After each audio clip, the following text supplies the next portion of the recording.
Antes até de a gente entrar nessa história dos ricos e dos pobres, eu só queria entrar na notícia mais quente do dia que está acontecendo neste momento. Alexandre de Moraes suspendeu os aumentos e todos os decretos relacionados ao IOF, chamou o governo para negociar de um lado, chamou o Congresso do outro lado. Todos vão sentar à mesa no dia 15 de julho, às 15 horas, para decidir isso. Queria saber o que o governo pode ceder para conseguir chegar a um acordo. O senhor acredita que é possível chegar num acordo com o Congresso?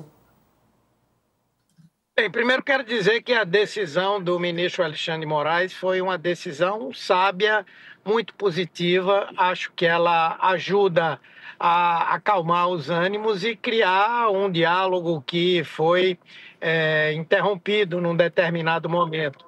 Eu acredito que sim, que essa negociação pode resultar em algo que permita que o governo alcance os objetivos que tinha.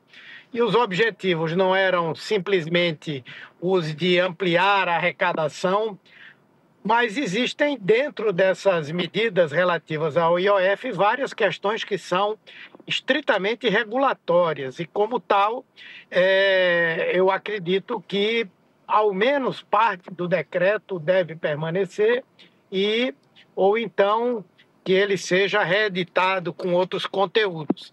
Agora, o que me anima mais é que, para resolver o problema global da obtenção das metas do arcabouço fiscal, a garantia do superávit, do déficit zero, isso tudo vai exigir uma concertação e esse primeiro momento pode ser um embrião dessa concertação. É uma concertação que vai ter que envolver o executivo, o legislativo, o próprio judiciário e o empresariado. Porque, na verdade, quando se fala em ajuste fiscal, em cumprimento de meta do arcabouço fiscal, todo mundo concorda. Agora, cada um quer que o outro dê a sua contribuição e não ele. Por exemplo, o Congresso Nacional poderia fazer uma grande contribuição se reduzisse um percentual significativo das emendas parlamentares. O Poder Judiciário daria uma ajuda muito grande se parasse de criar e agregar penduricalhos aos salários, especialmente dos magistrados, também os integrantes do Ministério Público. O empresariado poderia também abrir mão das benesses que tem, são muitas, entre elas as desonerações fiscais que atingem vários setores e nós não sabemos nem qual a efetividade dessas desonerações para a melhoria da atividade econômica daquela área, a geração de empregos e por aí vai. E, obviamente, que o Executivo também precisa dar a sua contribuição, está disposto a dar essa contribuição, a fazer esse esforço, que em última instância a responsabilidade é dele, mas sem um entendimento com esses outros segmentos é muito difícil. Então, eu vejo com simpatia essa decisão, com otimismo, e espero que ela seja o embrião de uma negociação mais ampla que deva acontecer mais rapidamente. O senhor está falando em concertação, né, senador? E nós estamos precisando, de fato, de concerto, né? Concerto com C, que significa o entendimento, e concerto com S, né? Tem um parafuso a menos aí na política, né? Porque o senhor é o presidente do PT, é um senador da República, está aqui celebrando conosco o fato de um judiciário, um ministro do Supremo, ter que tomar uma decisão que vai atrair executivo e legislativo para uma mesa, que deveria prescindir dessa interferência do judiciário, né?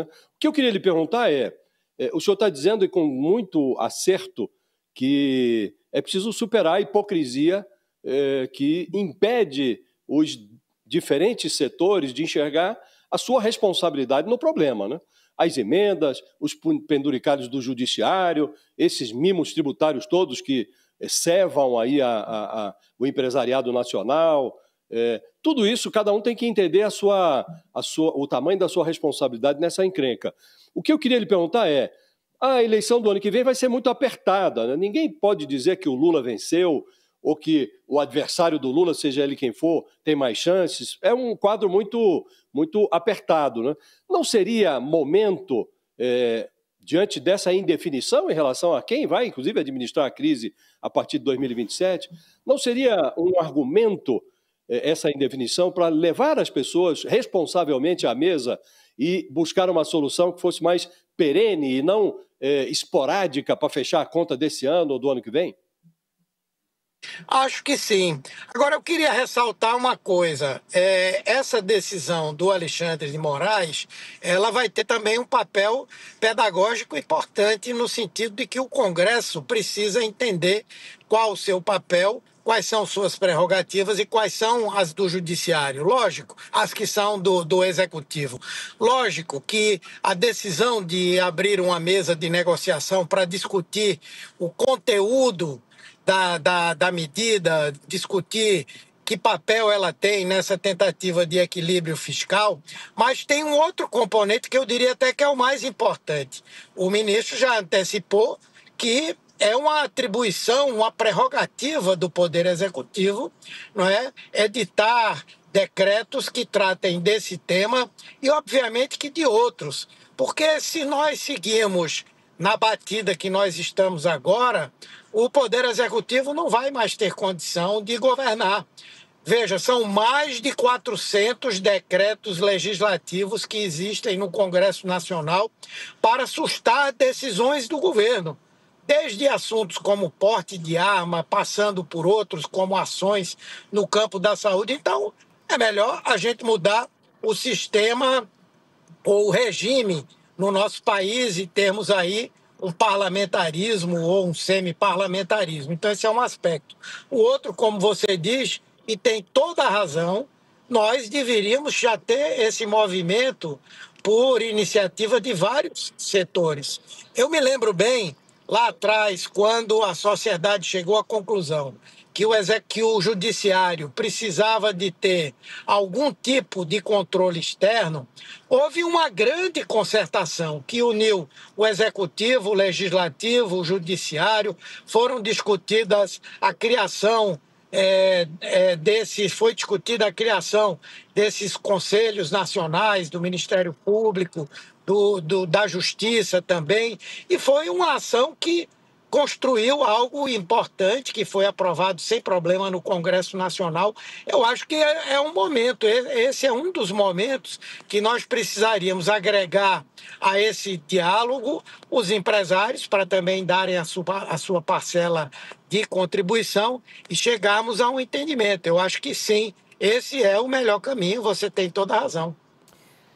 E eu achei...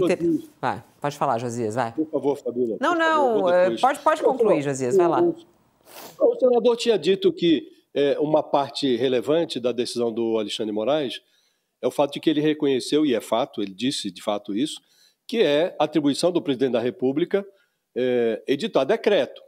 E agora, ele também disse, na mesma decisão, portanto, deu uma no cravo e outra na ferradura, ele também disse que não cabe ao presidente, em matéria de IOF, editar decreto com um propósito arrecadatório, que teria que ser meramente regulatório. E nós sabemos todos que essa decisão em relação ao IOF foi tomada para arrecadar, né? Então ele deu uma no cravo ou na ferradura, como se estivesse a insinuar, senador, não sei se minha compreensão está divergente da vossa, mas ele parece ter insinuado que nesse entendimento que ele espera promover entre executivo e legislativo, ambos vão ter que encontrar outros caminhos. Nem o Congresso pode derrubar o decreto do presidente, nem o presidente pode usar o IOF para fins arrecadatórios. Não lhe pareceu isso na decisão dele?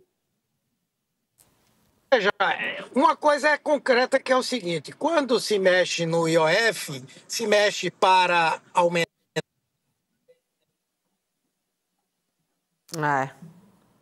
Uma pena aí a fala do presidente do PT, Nem entramos senador. Ainda nos pobres contra ricos, hein, família? Bom, já que falando isso, sabe quem falou de pobre mais uma vez? Foi o presidente Lula. A fala do presidente Lula, que inclusive aconteceu antes da decisão do Alexandre de Moraes, isso é muito importante. O presidente Lula, que está participando aí do Mercosul, Ele falou hoje sobre na verdade, não é o Mercosul, foi uma reunião do Banco BRICS. O Lula falou sobre austeridade. A austeridade não deu certo em nenhum país. Foi o que disse Lula agora pela manhã. O presidente criticou hoje o que ele chamou de modelo de austeridade. Disse que a austeridade torna os países pobres, mais pobres. A sua fala aconteceu no encontro anual do Banco do BRICS, no Rio de Janeiro. O presidente defendeu um novo modelo de financiamento, principalmente para países em desenvolvimento. Vamos ouvir o que ele disse. Vocês podem e devem mostrar ao mundo que é possível criar um novo modelo de financiamento, sem condicionalidades. O modelo da austeridade é certo em nenhum país do mundo. A chamada austeridade exigida pelas instituições financeiras levaram os países a ficar mais pobres. Porque toda vez que se fala de austeridade, o pobre fica mais pobre e o rico fica mais rico. É isso que acontece no mundo de hoje e é isso que nós temos que mudar. É isso, ele defendendo aí um novo modelo. Que modelo seria esse? Isso que é muito interessante. Não sei se o senador Humberto conseguiu acompanhar a fala do presidente Lula, mas ele diz que esse modelo de austeridade torna os países pobres mais pobres. O presidente Lula está voltando com esse discurso, dos pobres. Quer dizer, ele nunca perdeu esse discurso. Isso sempre fez parte da história do presidente Lula, Mas o que ele quer dizer com isso? Que modelo seria esse? Que modelo poderia ser adotado, senador? Você me ouve? Estou te ouvindo bem, pode falar, estou te ouvindo bem. Alô? Estou te ouvindo bem. Está me ouvindo? Eu estou te ouvindo. Ele acho que ele não está me ouvindo, né? Tá. Primeiro eu queria concluir o meu raciocínio no que diz respeito a essa questão de ser ou não arrecadatório, Obviamente, vamos pegar uma situação concreta. O Brasil vive um problema, digamos, na sua balança de pagamentos. Isso, em parte, é causado pelos gastos de brasileiros no exterior. Obviamente que, por uma ação regulatória, o país pode definir um aumento no IOF. Mas, obviamente, que vai levar a um aumento da sua arrecadação também. Então, não são coisas perfeitamente excludentes. Existe, na verdade, uma intenção maior e, como tal, tem uma consequência disso aí. Sobre esse debate de discurso que está se fazendo de pobre contra rico e tal, eu não vejo dessa maneira. O presidente Lula, ele defendeu ao longo de toda a campanha eleitoral 2022 uma máxima que dizia que ele queria e quer colocar os pobres no orçamento, para que eles possam ter direito a acesso às grandes políticas públicas que o país tem, e, ao mesmo tempo, colocar os ricos no imposto de renda. O que quer dizer isso? Quer dizer que, proporcionalmente, os ricos também precisam pagar pela sustentação do Estado, pela realização das suas políticas, e isso não acontece no Brasil. Ninguém está propondo expropriar a propriedade ou privatizar ou estatizar setores privados, não está se propondo isso. O que está se discutindo é justo que 1% da população, que concentra uma parte significativa da renda nacional, contribua ou não um pouco mais num momento como esse que nós estamos vivendo e que o país precisa ter aí uma colaboração de todos para continuar numa trajetória extremamente positiva. O país está crescendo, o desemprego está caindo, a inflação, por mais que se fale, ela está sob controle, a renda do trabalhador aumentou e, obviamente, que o país precisa ter uma garantia de que no futuro terá uma sustentabilidade nesse crescimento. Então, esse debate, esse diálogo tem que ser feito para que todos contribuam com esse esforço. Interessante. Estamos ouvindo aí o senador Humberto Costa, que é presidente também do PT. A gente está entendendo essa história da luta entre os pobres e os ricos, né? Assunto que está dominando as conversas, as redes sociais.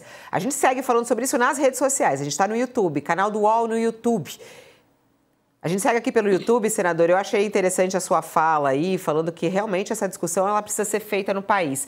Essa manifestação de ontem, por exemplo, dos movimentos sociais invadirem a sede do Banco Itaú, isso é apoiado pelo governo?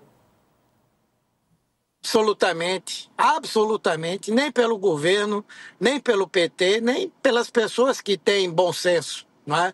Então, isso é uma ação isolada de alguns agrupamentos que não contam com o nosso respaldo. Agora, eu queria só... Mas foi apoiado, senador, mas foi apoiado, por exemplo, pelo Guilherme Boulos, que é um homem que não está no governo, então, mas é um apoiador do governo. Enfim, e ele apoiou nas redes sociais. Mas veja, isso é preciso perguntar ao Guilherme Boulos. Qual foi a posição do presidente sobre isso? Qual foi a posição dos ministros, todos são importantes, mas aqueles ministros que fazem parte daquele grupo palaciano? Qual foi a posição da ministra Gleisi Hoffmann? Não é? Mas eu só queria trazer um assunto aqui, do qual eu me lembrei. Houve, durante aquele período da pandemia, um processo em que o governo federal propôs uma implantação de um Auxílio Brasil que era maior do que o Bolsa Família e atingia muita gente. E qual foi o mecanismo que foi utilizado e foi, inclusive, respaldado, homologado pelo Supremo? Um aumento do IOF. Então, essa discussão ela tem que ser feita dentro de um contexto, como eu falei. Agora, eu queria voltar a esse debate sobre essa questão que eu estou vendo muita gente incomodada com essa questão de que as redes sociais estão tratando desse tema do pobre e do rico. Primeiro, nós só podemos assumir aquilo que foi feito pelo nosso partido. Tudo que foi feito pelo nosso partido foi devidamente identificado como sendo uma posição partidária. E segundo, que o que a gente está tratando não é nada diferente do que nós estamos conversando. E não é nenhuma proposta de revolução socialista no Brasil. É simplesmente o que acontece em muitos outros países capitalistas em que existe uma proporcionalidade na participação de segmentos sociais no processo de sustentação do Estado. Então, eu fico, na verdade, muito contente com a possibilidade de que haja esse diálogo e, com certeza, esse tipo de contraposição que tem um componente retórico muito forte vai perder força. Agora, tem uma outra coisa. Estamos só voltando. Figuras. Estamos voltando aqui com quem estava conosco na TV. O senhor está falando aí sobre essa atitude do PT, dos vídeos e tudo mais. Agora o senhor falou, tem uma outra coisa que eu gostaria de falar. Fala, senador. Sim, tem uma outra questão que é preciso levantar. Eu tenho um absoluto respeito pela mídia, pela imprensa. Agora, ontem eu vi programas de televisão, de audiência nacional, falando nesse assunto, criticando inclusive os vídeos do PT que nós assumimos a sua autoria, mas que foram absolutamente silentes e continuam a ser silentes em relação à divulgação de fake news, à vontade que a extrema-direita faz, os discursos de ódio, o que ataca o Congresso Nacional também. Agora, eu acho também que o povo precisa ter ciência do que alguns pensam e fazem, né? Por exemplo, eu não consigo entender ainda qual é o papel do senador Ciro Nogueira, que agora é habitué das reuniões dos líderes na Câmara dos Deputados. Ele recentemente defendeu claramente que a maneira de se promover ajuste fiscal, ele e Rueda, numa entrevista, é de desvincular o salário mínimo do aumento real e também dos benefícios sociais. Essas posições, eu acho que é justo que seja dito isso. Olha, esse fulano aqui, que está com esse discurso, ele votou para aumentar deputado, ele votou para muitas coisas, né? Quando o senhor diz isso, inclusive foi objeto de uma pergunta minha ao próprio Ciro Nogueira aqui, que esteve conosco. Ele é ele tem o Hugo Motta como um afiliado político dele, não é? E eu perguntei a ele se ele tinha conversado com o Hugo Motta sobre aquela decisão de levar a voto esse projeto que derrubou lá a alíquota do IOF, né? E ele deu a entender que sim, que tinha conversado e que o Hugo Motta estava apenas expressando a vontade da maioria da bancada e tal. Não lhe parece, senador, que há hoje uma explicitação de um jogo que é efetivamente, genuinamente eleitoral? Quer dizer, o governo está sendo... a campanha está sendo antecipada, a agenda do governo, de certo modo, pode ser comprometida e aquele personagem que o presidente imaginava que ia resolver os problemas por meio dessa ligação com os presidentes da Câmara e do Senado, já não está muito claro esse ambiente. Não lhe parece que o projeto eleitoral está interferindo? Essa decisão do IOF mesmo não foi uma decisão eleitoral do Hugo Motta? Olha, eu acho que realmente o processo de 2026 ele está aberto, não há como negar, não é? Agora, cabe ao governo não cair nessa armadilha. O que é que eu digo que é não cair nessa armadilha? É continuar procurando, inclusive na relação com o Congresso Nacional, votar, debater, discutir aquelas teses e aquelas ações que, em se transformando em leis, vão viabilizar o programa de governo.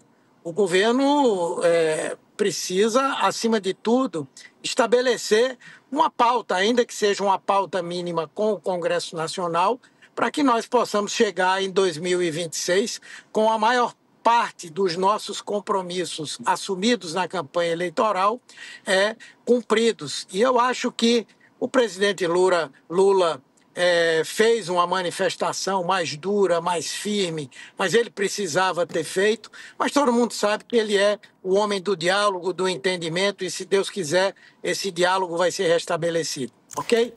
Ô, senador, eu sei que o senhor precisa desligar, que também está aí no carro. Só quando a gente começou a conversa, o senhor falou que está muito otimista com essa possibilidade dessa negociação. E aí o senhor falou de uma série de medidas que podem ser adotadas tanto pelo Congresso quanto pelo Judiciário.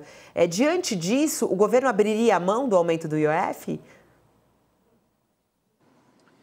Veja, essa negociação vai tratar desse tema também. O governo, ele obviamente precisa de ter os recursos para garantir esse cumprimento da meta do superávit e do arcabouço fiscal, mas isso pode ser conseguido por outras vias. Se desse diálogo surgirem ideias que possam contribuir para isso, eu não vejo problema ou dificuldade. Certamente, uma parte desse decreto vai precisar ser feita, ser reeditada, porque é na parte que é exclusivamente, digamos assim, regulatória. Agora, tem muita coisa que se pode ver. Existe esse tema das desonerações fiscais, desonerações tributárias, enfim, pode ser um tema para se conversar. Temos outras coisas que podem ser votadas e garantir uma receita extra. Agora, isso não significa que o governo não tenha que sentar e debater metas estruturais. E nós temos consciência e confiança de que isso vai ser feito, e eu acredito que ajuda a acalmar os ânimos. Pois não? Antes de desligarmos, senador, eu soube ontem que os levantamentos internos feitos pela SECOM identificaram um movimento, um viés de alta na popularidade do Lula, a partir desse investimento que os senhores fizeram nas redes sociais, essa coisa de rico contra pobres, essa explicitação dos interesses que estão em jogo, né? Primeiro, houve esse movimento, o senhor sabe quanto subiu e é a intenção dos senhores manter a campanha nas redes sociais nesse diapasão? Não, veja, eu sei que, na verdade, o que aconteceu é que as nossas teses, as nossas ideias e a nossa militância, ela ressurgiu. Eu não diria que isso vai levantar, simplesmente isso vai levantar digamos assim, a popularidade do governo. Agora, obviamente que a pressão que for feita, se ela conseguir fazer com que o Congresso apresse a votação de medidas que são cruciais para o país, entre elas, por exemplo, a isenção do imposto de renda para quem ganha até R$ 5.000, obviamente que se isso for aprovado, será muito bom para o governo. E é isso que a extrema-direita e a oposição não querem, não é? Então, eu diria que nós saímos, digamos assim, de uma posição de inércia, mas o que vai fazer com que o governo se recupere é um conjunto de ações que estão sendo feitas, sendo consolidadas, e outras que serão feitas e consolidadas, inclusive com a passagem de projetos e de leis pelo Congresso Nacional.